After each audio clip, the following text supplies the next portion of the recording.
Welcome to Zentiva Sustainability Podcast. At Zentiva, we believe that each and every one of us can contribute to taking care of our planet and do what we can to protect it so that future generations can enjoy life as much as we do. We act today for a sustainable tomorrow, and as part of our environmental pathway, we find it important to educate and empower our associates with a series of episodes where experts explain different areas of environmental protection. So we have today in our studio our forestation partner in Romania, Foundation Conservation Carpathia, that is represented today by Mihai Zotta, the Technical Director of the Foundation. The Conservation Carpathia Foundation was established in 2009 with the aim of protecting and restoring the unique forests of the Făgăraș Mountains. The association's mission is to support the establishment of the Făgăraș Mountains National Park, the highest form of protection for the area's ecosystems. The people and nature of the region can thrive together through the protection of a complete and self-sufficient ecosystem, complemented by modern visitor infrastructure and the involvement of local communities. Since 2019, Zentiva has supported the planting of 214,000 seedlings of various species in the Făgăraș Mountains. All plantations are monitored and cared for at least 4 years. Another project implemented with Zentiva's support was the acquisition of an innovative drone for monitoring plantations in hard-to-reach areas. So now that we have a bit more context regarding the foundation, what you're doing and our collaboration with you, I will ask you, Mihai, to tell us a bit more about your area of expertise, please. I am, the Conservation Director of Carpathian Foundation, and I have to say that I was also the first employees of the Carpathian Foundation, and at the beginning I was also the first ranger of the foundation. So it was somehow a very interesting period, and I went through all the issues and problems that we faced. Soon, more than 15 years. I can imagine. I'm in charge also with the forest management, so we have our own forest service to administrate the 27,000 hectares of forest that we have. And also I'm in charge with the wildlife management activities, among which the most important is to try to mitigate and eliminate conflicts between humans and bears mainly. So in this context, I'm very glad that we could collaborate, and we did benefit of the Zentiva help in planting, because we did restore in the last 15 years more than 1,600 hectares of areas that were clear-cutted between 15 and 20 years ago.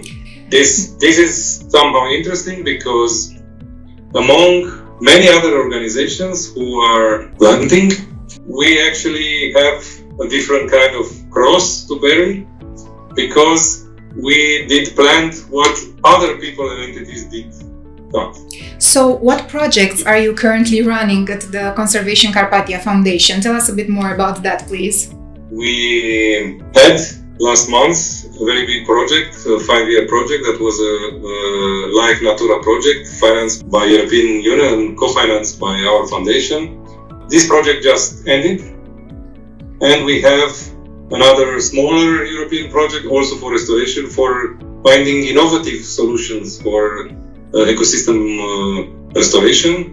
And we have a lot of private smaller projects for restoration, for reintroducing of species like bison, beavers, and we are hoping that in the future we will have also the first vultures reintroduced. We have private donors who are financing us for our intervention teams in, as I said, in mitigating conflicts between humans and bears.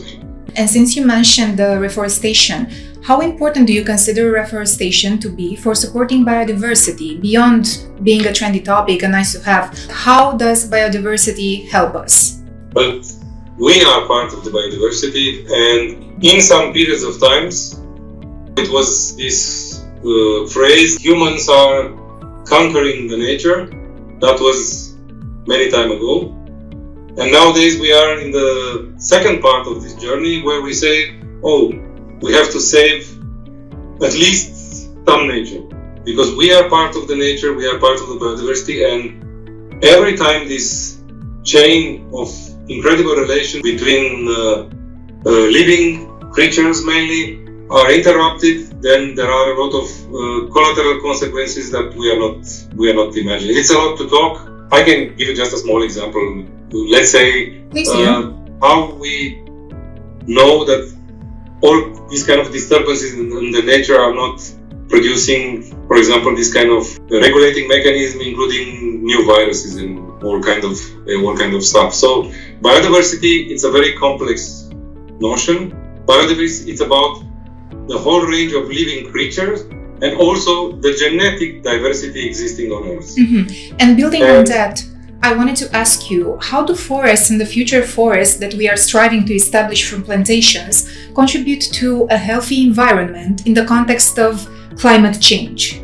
If we look in the past, 25, 30 years ago, if someone would have told us that, look, you will drink only bottled water, we never believe it.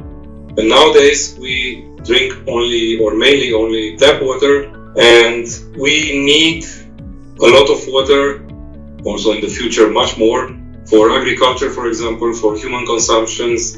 And the forests have a tremendous importance in water cycle on Earth. So the big forested reservoirs, they need to survive, because otherwise we will not have enough water. We will have more droughts, it will be more warmer, and the forest playing a crucial role. But this is also something important. We are not talking about any kind of forest. We are talking mainly about natural forests, because in millions of years of evolution, the nature decided best which type of species and which type of forest should exist in a certain time, in a certain place. And in the last 200 years, we as humans, generally speaking, we tried all kind of innovation. We tried to replace in different places natural forests with artificial ones like spruce monocultures or pine monocultures. And every time these kind of inventions hit us back.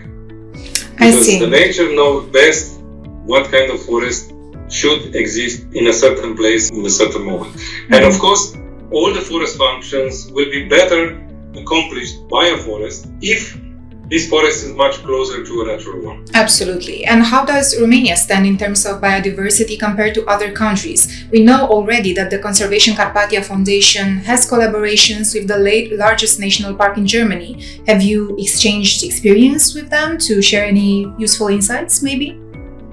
Yes, of course. So, first of all, Romania has a place in the front if we are talking about biodiversity, because in Romania we have 5 from the Europe bioregions. So the whole Europe is divided in bioregions, and we have 5 bioregions, which is a lot. Some countries, they have only 2 or maybe 3 bioregions.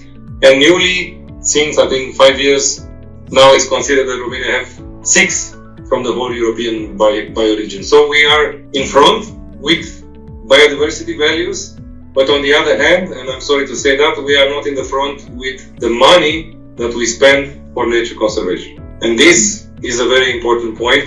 And if we will not spend more money and we will not be more focused on biodiversity conservation, then it's a pity. It's not good. Talking about relations, we have relations with several protected areas around Europe.